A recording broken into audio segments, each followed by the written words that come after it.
মায়ের দোয়া লৌহে মুমিন মায়ের দোয়া লও, যাহা কিছু হও না কেনে কিছুই না মায়ের দোয়া বিনে, যাহা কিছু হও না কেনে কিছুই না মায়ের দোয়া বিনে, বাস্তবে না বুঝা মনে কইরো না যে ভাও, মায়ের দোয়া লৌহে মুমিন মায়ের দোয়া লও, মায়ের দোয়া লৌহে মুমিন মায়ের দোয়া লও। নিজে নিজে মনে করো টাকায় আমি হইলাম বড়, নিজে নিজে মনে করো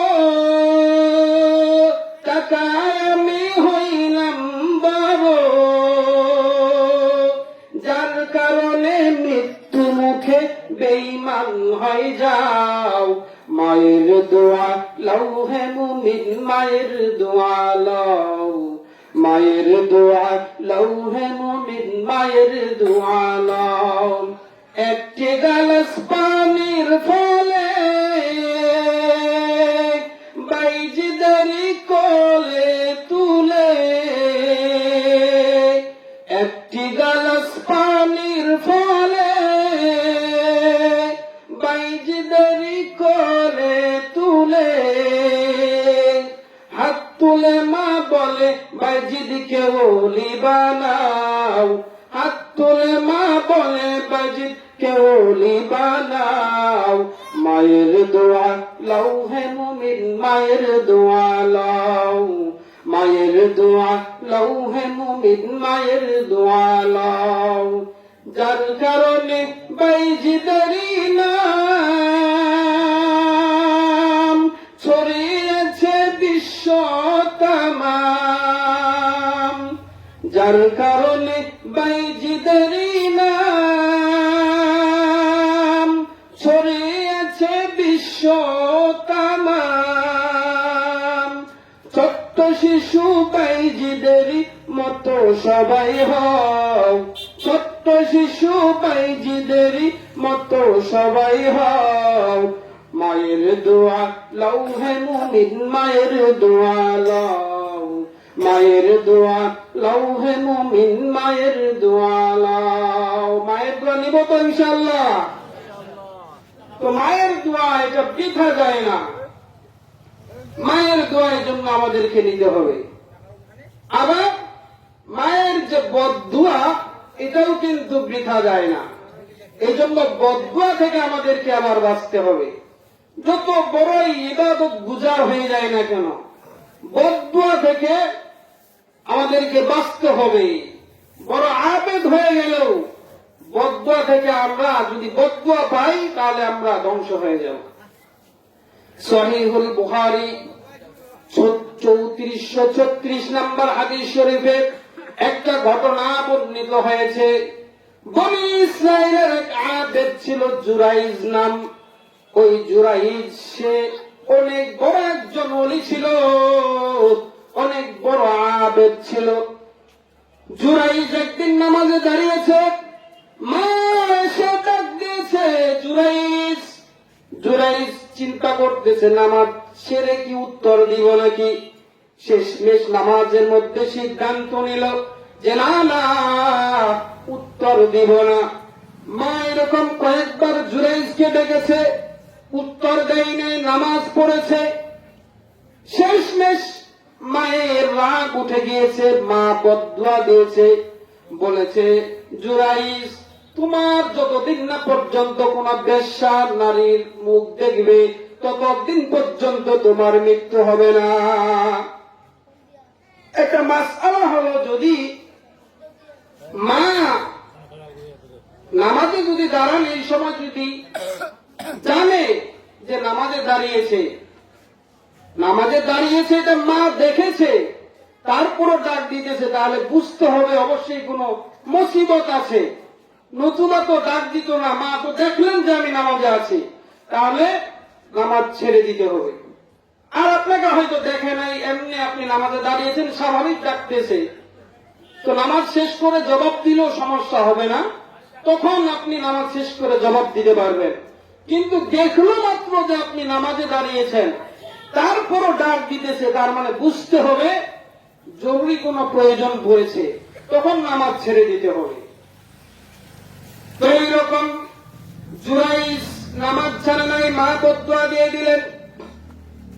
মায়েদেরকেও একটু বুঝে শুনে বদদোয়া দিতে হবে, বদদোয়া থেকে যথাসাধারণ বিরত থাকতে হবে। সন্তানের জন্য একটুতে বদদোয়া করা যাবে না, কারণ আল্লাহ রাব্বুল আলামিন বদদোয়াকে কবুল করে নেন। ওই জুরাইজের এমন পরিস্থিতি হইল, একদিন এক বেগানা নারী এসে রাত্রির বেলায় জুরাইজের দরজা টক টক টক টক করতেছে। জুরাইজ দরজা খুললেন, বলতেছে, কে তুমি? ওই বেশ্যা নারী বলতেছে যে আমি আপনার সাথে খারাপ কাজ করার জন্য, জিনা করার জন্য এসেছি। জুরাইজ বলতেছে, না না, আমি এক আল্লাহকে ভয় করি, আমি জিনা করতে পারবো না। ওই নারীটা শেষমেশ তার রাগটা ছাড়তে পারল না, সে বলতেছে, জুরাইজকে আমি ফাঁসাবই, কিন্তু তার যে জেনার উত্তেজনা উঠেছে, সে এখন কি করবে? ফিরে যাওয়ার পথে একটা রাখালের সাথে সে জেনা করেছে, গর্ভে সন্তান এসেছে। সন্তান হওয়ার পরে এলাকার মধ্যে হইচই পড়ে গিয়েছে। ওই বেশ্যা নারীকে বলতেছে, তোমার তো স্বামী নাই, তুমি কোত্থেকে সন্তান পেলে? এই সময় সে জুরাইজের উপরে একটা রাগ ছেড়ে দিল, বলতেছে যে আমি গর্ভবতী হয়েছি, জুরাইজ আমার সাথে জিনা করেছে। মানুষেরা চিন্তা ফিকিরও করে নাই, তারা জুরাইজের যে ইবাদতখানা ছিল, গির্জা ছিল, ওটাকে ভেঙ্গে মাটির সাথে মিশিয়ে দিল, চূর্ণ বিচূর্ণ করে দিল। কোনো কিছু শোনার চেষ্টা করলো না, জুরাইজকে জিজ্ঞাসাও করলো না। এই জন্য আমাদের উচিত হবে, মসজিদে কেউ যদি ওই রকম কোন খবর ছড়ায় দেয়, অথবা মাদ্রাসায় কোন যদি বদনামি খবর ছড়িয়ে দেয়, তাহলে আগে যাচাই বাছাই করা, তারপরে কোন অ্যাকশন নেওয়া, নতুবা এরকম ভুল হয়ে যাবে যেরকমটা জুরাইজের সাথে হয়েছে। মানুষগুলো গড়িয়ে দিয়েছে, জুরাইজকে লাঞ্ছিত করেছে। জুরাইজ তো আল্লাহর কাছে আবেদ ছিলেন, নামাজের মধ্যে দাঁড়িয়ে গেলেন আর ডাক দিয়ে বললেন, মালিক,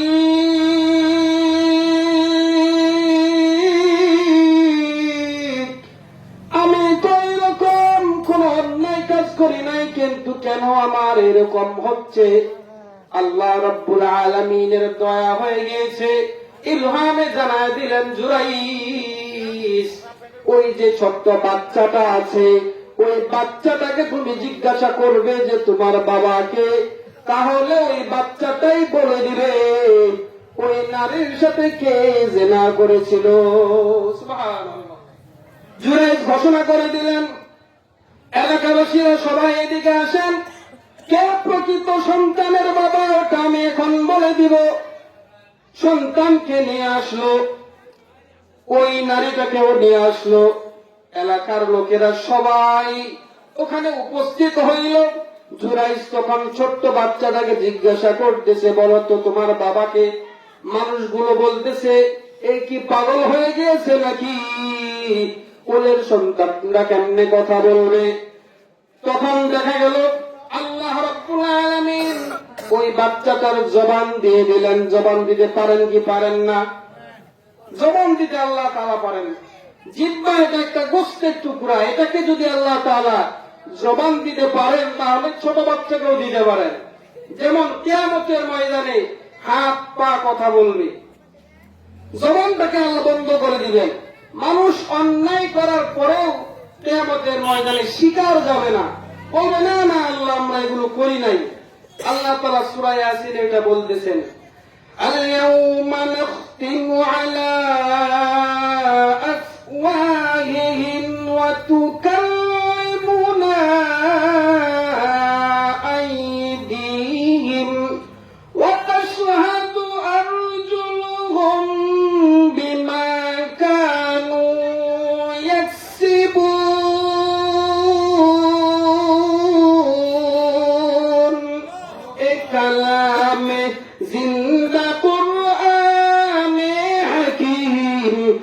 উম্মতে উলা ইয়াজালাস্তু قدم جميع العلم في القرآن حكيم تقاصرت عنه أفهام الرجال কিয়ামতের ময়দানে আল্লাহ তাআলা বলবেন বান্দা তুমি মিথ্যা কথা বলতেছো, জবানটা বন্ধ করে দিবেন।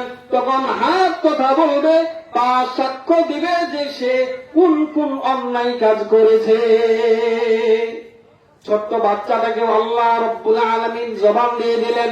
ছোট বাচ্চাটা বলে দিল যে তার সাথে জিনা করেছে, অর্থাৎ আমার বাবা হলো ওই রাখাল। তখন মানুষেরা ভুল বুঝতে পারলো, বলল যে তাহলে ঘটনা কি? জুরাইজ তখন কেঁদে কেঁদে বলতেছেন এলাকাবাসীকে যে শোনো, আমার মা আমাকে এরকম বদদুয়া দিয়েছিল, ওই বদদুয়ার ফল আজকে আমি দেখতে পেলাম। মানুষেরা বলতেছে তাহলে আপনার গির্জাটা এখন স্বর্ণরৌপ্য দিয়ে বানায় দেয়। বলতেছে না না, ওই রকম দরকার নাই, যেভাবে ছিল ওইভাবেই তোমরা নির্মাণ করে দাও। আগে ভেঙে ঘুরিয়ে দিল, এরপরে বলতেছে যে স্বর্ণ দ্বারা বানিয়ে দিব। এটা কোনো হইল? এই জন্য চিন্তা ফিকের আগেই করা লাগে। তো এইরকম বদদুয়াও কবুল হয়ে যায়, বদদুয়া থেকে বাঁচতে হবে। তো আমাদের কি উচিত হবে এখন? আমাদের উচিত হবে সন্তান পিতা মাতার কাছে মাপ চাইবে। কোন মায়ের এরকম দিল পাশান নাই যে মাপ করবে না, কোন বাবার এরকম দিল পাশান নাই যে সন্তান মাপ চাইলে মাপ করবে না। এরকম কখনোই হতে পারে না। এই জন্য ভুল সিদ্ধান্ত নেওয়া যাবে না, পিতা মাতার সাথে অন্যায় কাজ করা যাবে না। শাইখুল হাদিস জাকারিয়া রাহমাতুল্লাহ আলাইহি একটা ঘটনা বর্ণনা করেছেন। এক যুবক, সে নিজের সিদ্ধান্তে বিয়ে করেছে, নিজের সিদ্ধান্তে বিয়ে করে শ্বশুরালয়ে চলে গিয়েছে।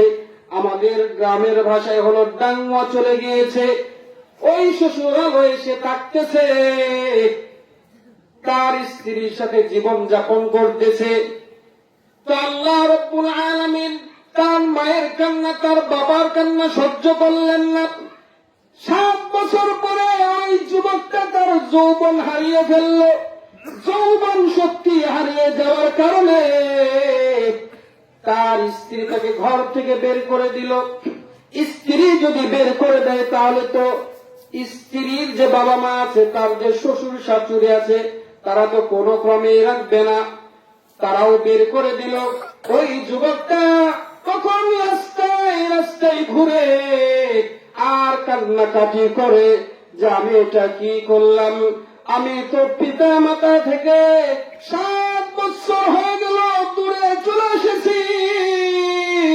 এইরকম রোগ যদি আমার পিতা মাতার সাথে থাকার কারণে, পিতা মাতার সাথে থাকা অবস্থায় যদি এইরকম হতো, তাহলে পিতা মাতা আমাকে কখনো এরকম একা ফেলে দিত না।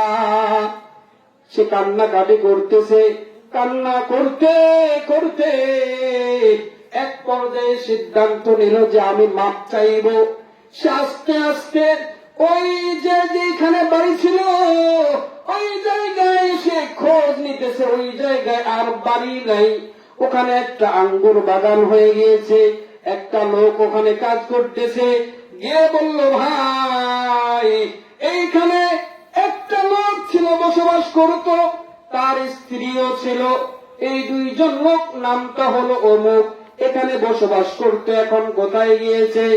আঙ্গুরওয়ালা আঙ্গুর বাগানে যে কাজ করতেছে সে বলতেছে, কি বলবো, তার একটা সন্তান ছিল, সন্তানটা ভালো ছিল না, তার সন্তান চলে গিয়েছে, 7 বছর হয়। চলে যাওয়ার পরে পরে পিতা মাতা কান্না কাটি করেছে।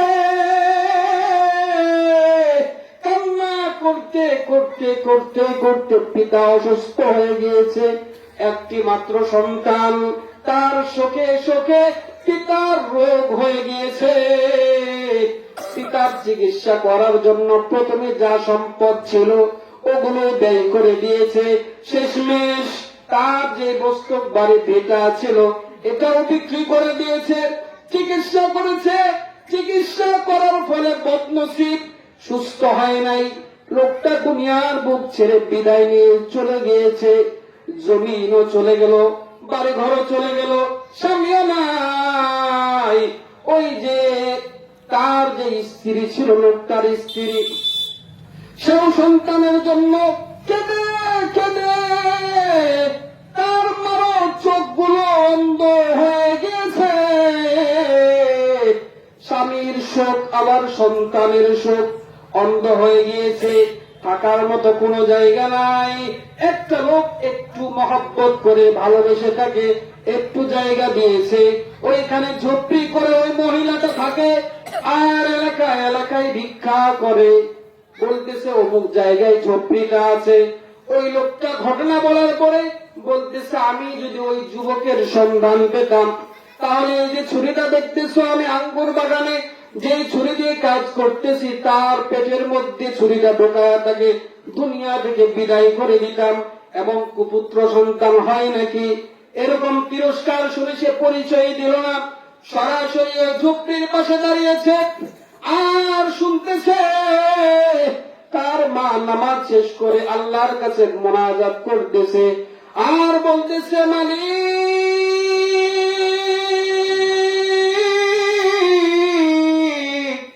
আমার এই দুনিয়ায় আর কেউ নাই, কেউ নাই। স্বামী ছিল, স্বামীও নাই, সন্তান ছিল, সন্তানও নাই। আমিও তো বৃদ্ধা বয়সে পৌঁছে গিয়েছি, আমি না জানি কোন সময় চলে যায়। কিন্তু আমি দোয়া করতেছি, আমি যদি মারা যাই আমার দাফন কাফনের জন্য আমার মারাম পুরুষ একমাত্র আমার সন্তানে আছে, আমার ওই সন্তানটাকে ফিরায় দেন, তাহলে অন্তত আমার গোসল টোসল দিতে পারবে, আমাকে আমার কোমরে নামাবে। নাই তো আমার আর কোন মাহরাম কেউ নাই যে আমার সাথে দেখা করতে পারবে। এভাবে কান্নাকাটি করতেছে। সন্তান এক পা গায়ে আবার এক পা পিছায়, যে না জানি আমাকে কি বলে। এরকম এগুতে পিছাতে আস্তে আস্তে সাহস করলো যে দেখি না মায়ের পায়ে পরে দেখি মা আমাকে ক্ষমা করেন কিনা। এক পর্যায়ে পা গুলো জড়িয়ে ধরেছে আর বলতেছে, মা আমি তোমার সন্তান ফিরে এসেছি, আর কান্না করো না মা। মা অন্ধ হয়ে গিয়েছে, বলতেছে, বাবারে আমি আর তোমাকে দেখতে পাচ্ছি না, কিন্তু তুমি 7টা বছর কোথায় ছিলে? এসো না, তোমার মুখটাকে একটু নেড়ে দেই, একটু আদর করে দেই। আমি তো তোমার চেহারা আর দেখতে পাচ্ছি না, তোমার জন্য কেঁদে কেঁদে চক্ষুগুলো অন্ধ করে দিয়েছি। মা চেহারাটা নেড়ে নেড়ে আদর করে দিতেছেন। এক পর্যায়ে মা বললেন, বাবারে তুমি যে অন্যায় করেছো সবকিছু তোমাকে ক্ষমা করে দিলাম, আমি যে শেষ বয়সেও তোমাকে পেয়েছি, এই জন্য আল্লাহর কাছে আমি শুকরিয়া আদায় করি। যে দুঃখিনী মা আমার আইরে করেছে লালন,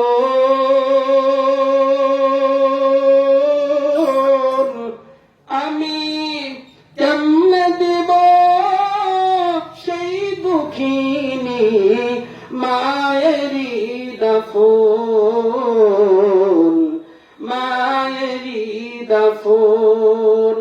তোমার মতো নেই না কেহ আমায় কোলে টানি, আদর করে মুছা না কেউ আমার চোখের পানি। হাইরে মা জননী আমার, হাইরে মা জননী আমার, হাইরে মা জননী। আমরা পিতা মাতাকে কি কষ্ট দিব? যারা কষ্ট দিয়েছি আমরা মাপ চেয়ে নিব। কোন পিতা মাতা এত পাষাণ নয় যে ক্ষমা করবেন না। যে কথাগুলো বললাম আল্লাহ রাব্বুল আলামিন আমাদেরকে আমল করার তৌফিক দান করেন। প্রধান বক্তা চলে এসেছেন, আর কথা দীর্ঘায়িত করা আমার জন্য ঠিক হবে না।